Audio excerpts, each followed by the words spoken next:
Mi nombre es Ariel Gámez y soy estudiante del máster Internet de las Cosas de la Facultad de Informática de la Universidad Complutense y del curso 2025-2026. Les presento en este caso el trabajo de investigación de redes y protocolos de interfase 2 sobre el framework de código abierto gRPC. Tenemos aquí el índice. Vamos a ver la introducción, problema de REST, qué es gRPC, la arquitectura, bueno, etcétera. Para una pequeña introducción, mencionar que gRPC es un framework de código abierto desarrollado originalmente por Google y publicado en el 2015. Es una herramienta diseñada para comunicar programas y servicios de manera eficiente. Se caracteriza por ser neutral respecto al lenguaje de programación, lo que permite, esto es importante, que un servidor en Go pueda comunicarse con clientes de lenguajes de programación Java, Python o Dart sin tener complicaciones.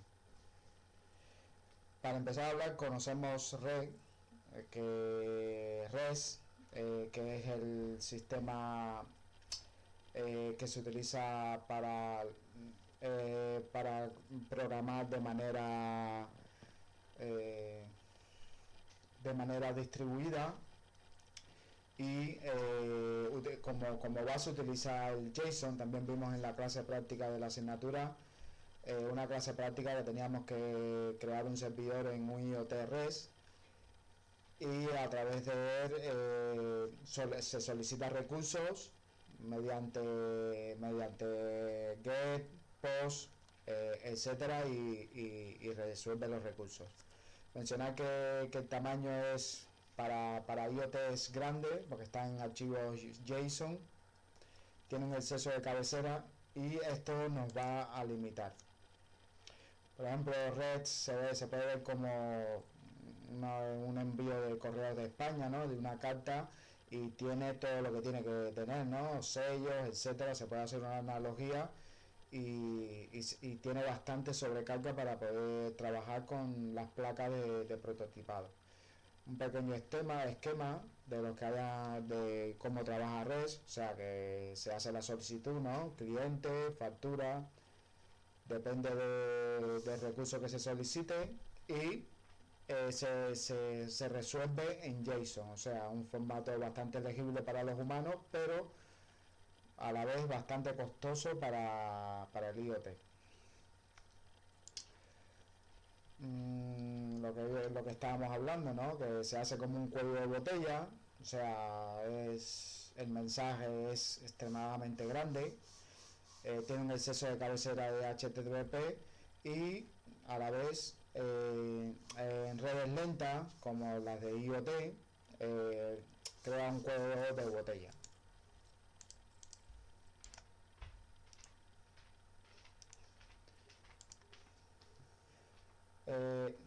¿Cuál es el dilema? Pues mayormente cuando trabajamos con dispositivos IoT o placas de desarrollo,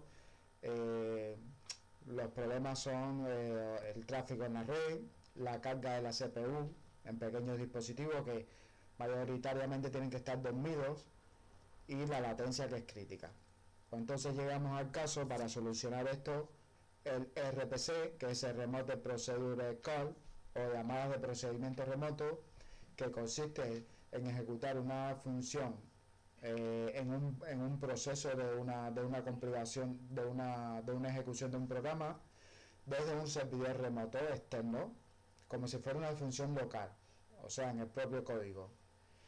El programador llama a la función con sus parámetros y recibe una respuesta sin necesidad de gestionar manualmente la traducción y la petición de la red.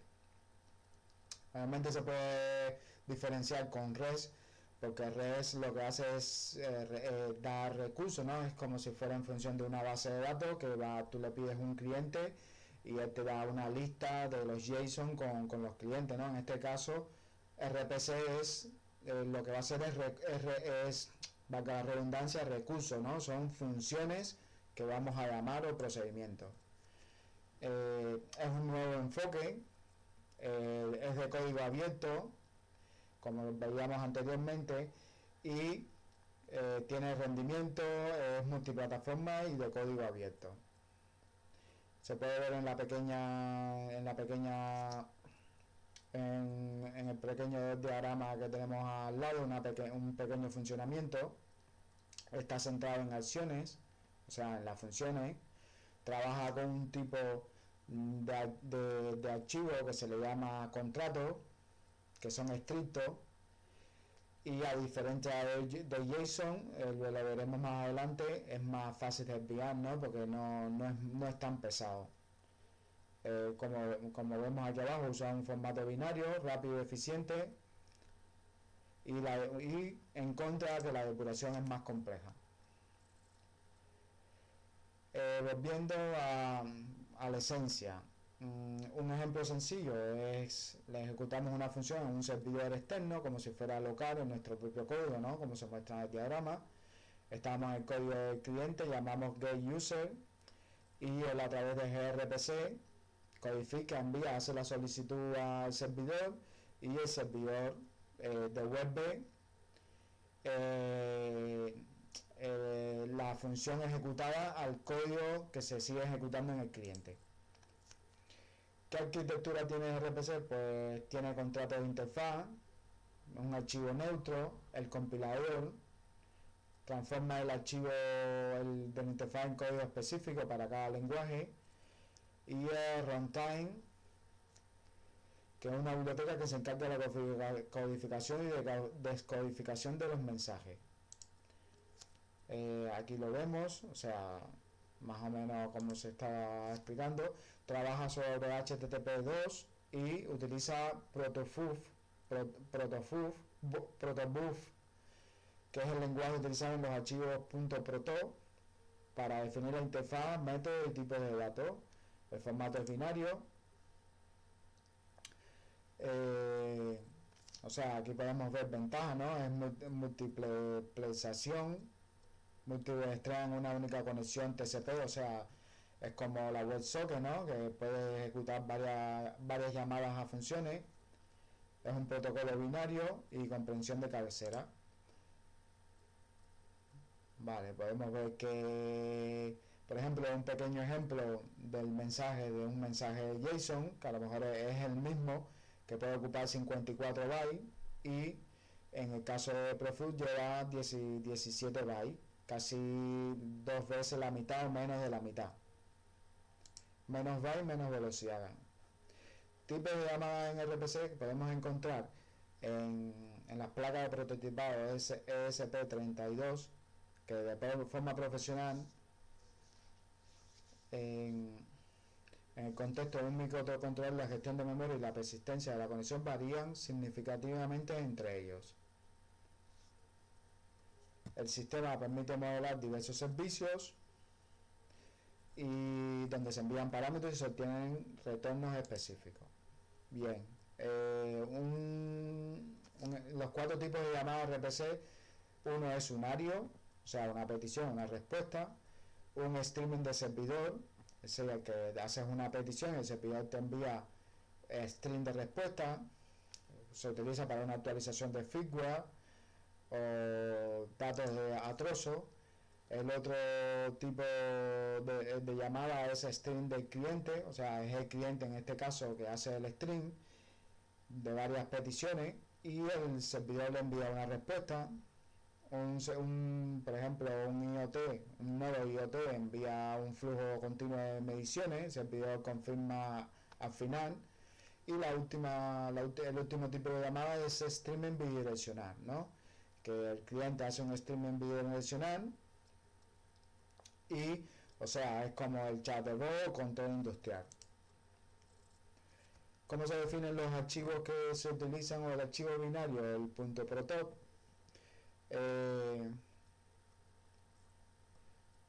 Son las funciones que el servicio soporta y los tipos de datos que cada argumento y cada retorno. Luego un compilador genera el código necesario para implementar el servidor o el cliente en el lenguaje elegido.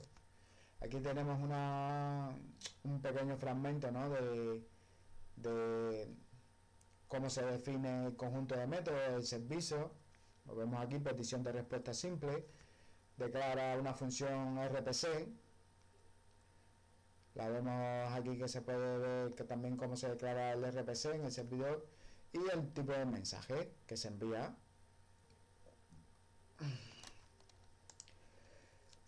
Un ejemplo práctico en IoT. En un entorno IoT, gRPC es ideal debido a su bajo consumo de recursos. Un dispositivo pequeño puede enviar mensajes binarios cortos como un comando de tener máquina y de forma mucho más rápida que en los envíos de un objeto JSON completo, especialmente en conexión por radio o satélite. Tenemos varios casos prácticos en la vida real, ¿no? O sea, tenemos el sensor, envía una ráfaga a Micwell y el Micwell se comunica con el cloud, o sea, típico caso, ¿no? El que estábamos hablando en casos de uso reales. Dispositivos de IoT, se necesitan dispositivos IoT con poca potencia de cálculo, sistemas de alta velocidad donde el despacho de peticiones debe ser inmediato y comunicaciones especiales o remotas, sondas planetarias, etcétera. Comunicación interna entre servicios de muy alta velocidad, dispositivos con recursos limitados, ideal para IoT y comunicación crítica y remota. También mencionar que se utiliza en una nueva tecnología, se llama Matter, que es en domótica, o sea, en las casas inteligentes, se utiliza mucho para conectar los dispositivos inteligentes dentro de una casa, ¿no? Que es también el principal uso que se le está dando a esta tecnología.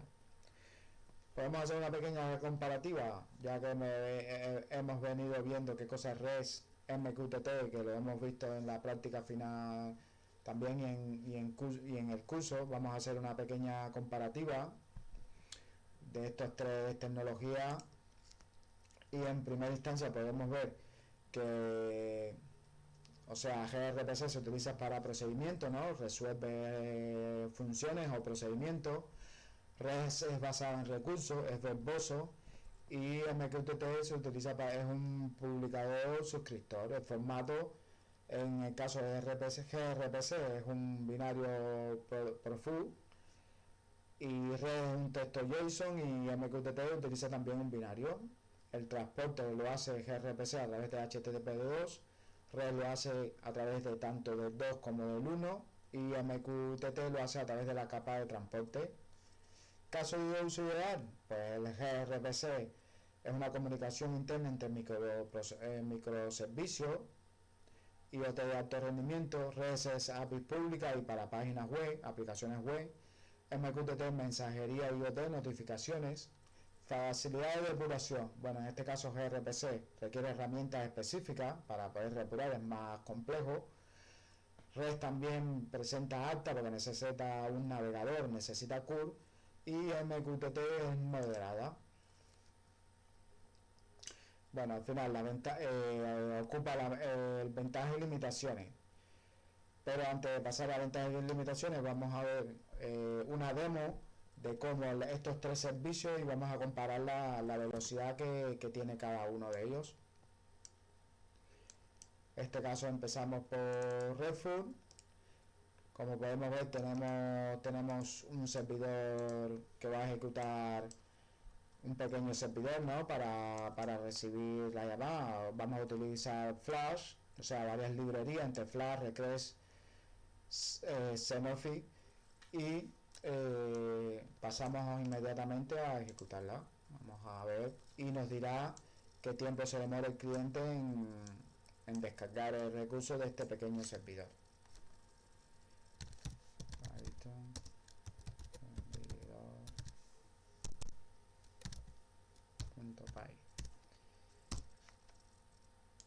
Ahí tenemos el servidor ejecutando y pasamos a ejecutar el cliente que va a solicitar el recurso en REST, ¿no? O sea, aquí tenemos el mensaje y vamos a ver qué tiempo lo va a hacer 1000 veces y a ver qué tiempo se demora. Pues vamos al cliente.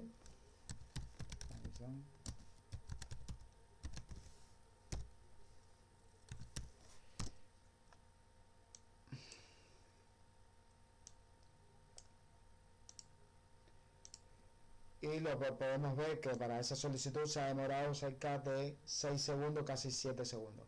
Pues procedemos lo mismo, vamos a pasar a gRPC y vamos a tratar de hacer una operación parecida.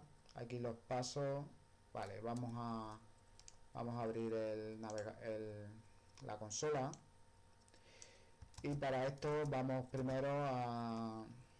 a ejecutar el siguiente comando hay que convertir el archivo que lo tenemos que convertirlo en un binario. Aquí lo tenemos, que vamos a enviar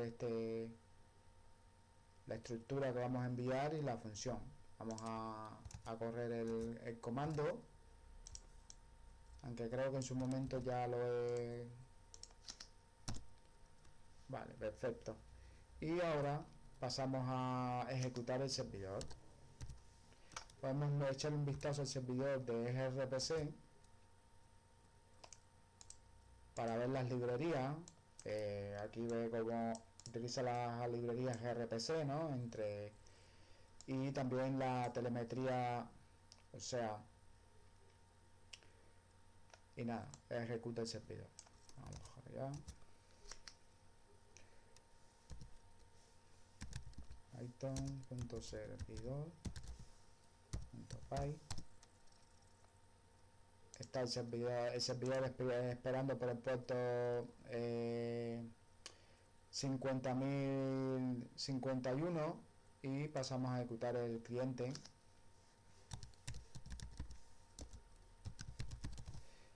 Igual para ver la prueba cuánto se demora.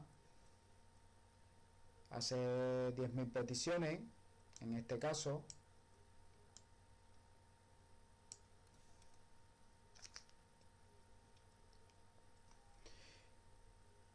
Y se demora 12 segundos. O sea, estamos viendo que son 10.000 en el caso de REST. Si mal no recuerdo, hemos hecho 1.000. O sea, y se ha demorado casi la mitad. 1.000 peticiones. Vale, pues vemos un momentico el código del cliente de gRPC. O sea, hace 10.000 peticiones y se demora...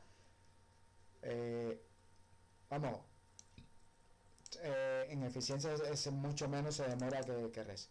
Pasamos a probar MQTT.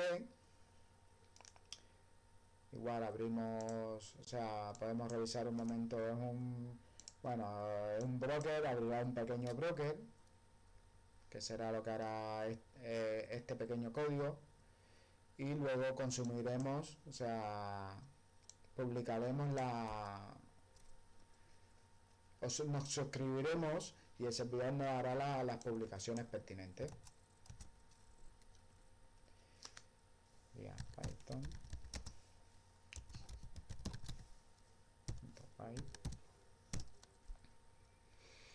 Conectado con éxito, y ejecutamos el cliente.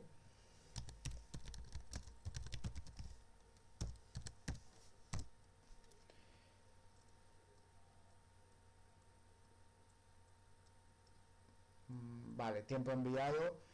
O sea, ha sido mucho más veloz no, un pequeño aquí de que la versión es, pero bueno, lo que queríamos era que nos diera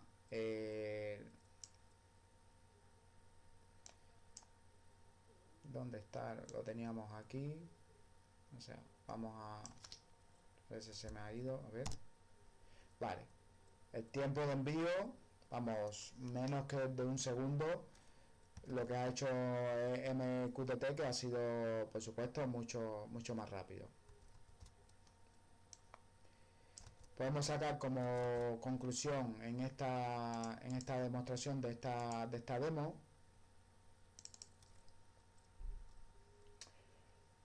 que aunque MQTT ha sido más rápido, para pequeños y redes inestables, es para pequeños paquetes y redes inestables.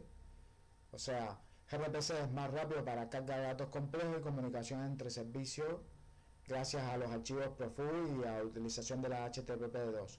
Y Red es más lento debido al procesamiento del texto, o sea, del mensaje JSON y por supuesto la cabecera. Entonces, podemos ya las ventajas y limitaciones. En el caso de gRPC, ocupa la mínima cantidad